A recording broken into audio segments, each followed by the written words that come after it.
South African women are responsible for a plethora of social reform movements and have carved out careers in many non-traditional fields.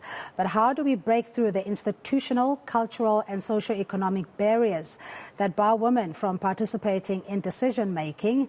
And to help us unpack this, I'm joined by Leanne Emery Hunter from the Youth Employment Service. Leanne, thank you so much and good afternoon to you. Just looking at decision-making in particular, before we unpack the services of your NPO, decision-making is quite a big thing, especially when you are a woman and you may have the imposter syndrome at the economic table or feel that you don't necessarily belong. How important is having access to at least influence some decisions as South African women?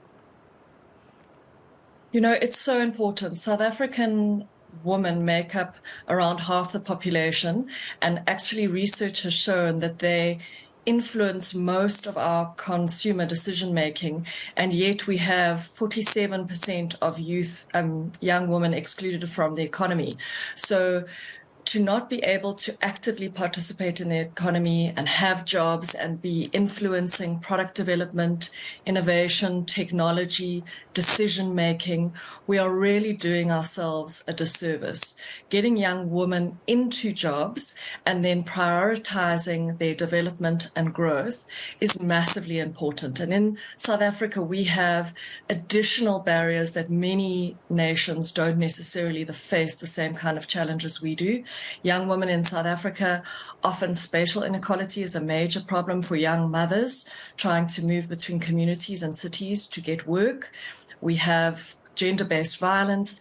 We have so many challenges, and this is why it becomes more important than ever to ensure that we get young women into jobs so that they can make decisions, so that they can influence decisions, and so that we can ensure that our businesses are more profitable, more innovative, and more socially responsible. Yeah, and the level of protection, as well as you're saying, from a socioeconomic point of view, but also just your safety and security, gender-based violence being a huge problem, and not only in the home, but literally just out in the open and open spaces and streets.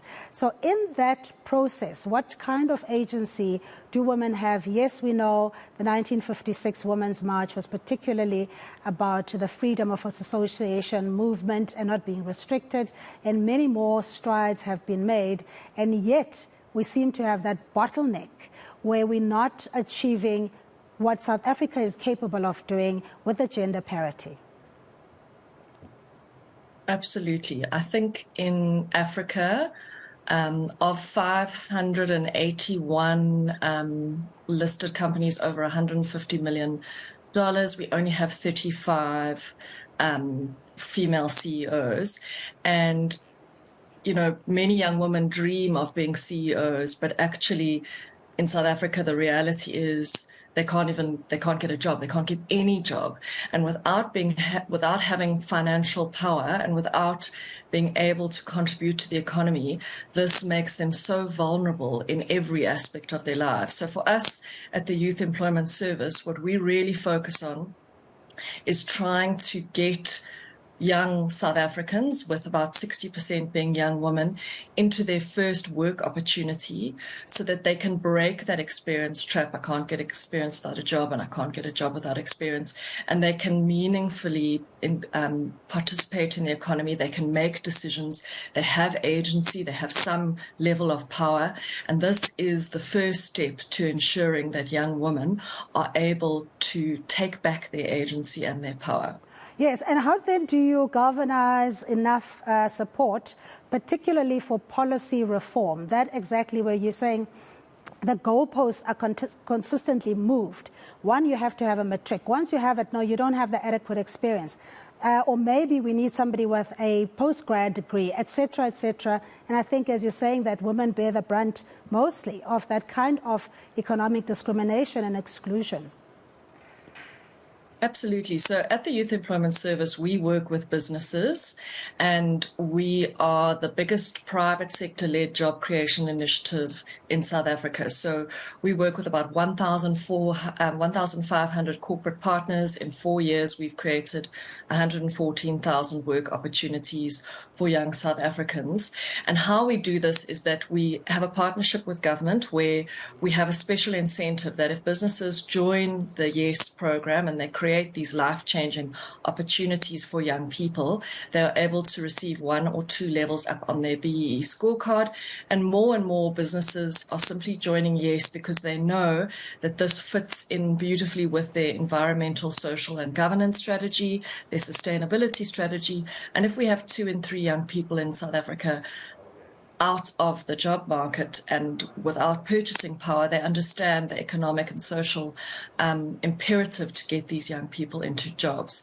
And what we're seeing is that we also have a demand and supply issue where the jobs are being created in the first economy. But as you mentioned, many young South Africans are coming out of our education system not equipped to be able to enter these kinds of roles, which is why at the Youth Employment Service, we work with businesses to be innovative in how we get young people into jobs. So we have, for example, a model called our turnkey solution, where our clients sponsor youth jobs in undercapacitated sectors that have a low a barrier to entry for young people and young women.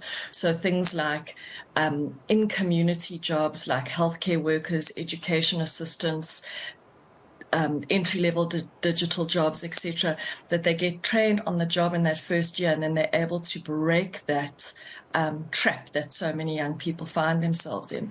And particularly for young mothers, having to travel far, and spatial inequality, as I mentioned earlier, is such a barrier. So we work with communities and host partners in communities to ensure that these youth are able to actually work in their communities and make an impact in these communities and not have to travel so far, and be able to access those first work opportunities without necessarily having a degree or formal, level of formal diploma, etc.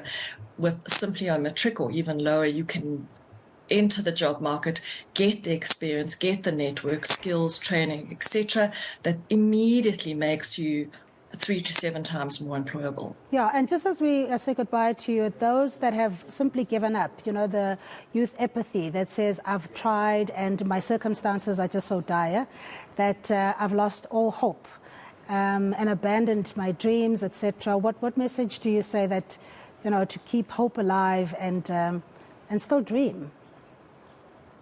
It really is. When you have 7 million unemployed youth in our country, we do see the despair and hopelessness and this difficulty in breaking this trap. But there are initiatives like YES that work with the private sector to try and really reverse this trend. And we see that within such a short space of time, if given an opportunity, these young people are able to transform not only their own lives, but the lives of their families and their communities, with about 61% of our youth coming from grant recipient households.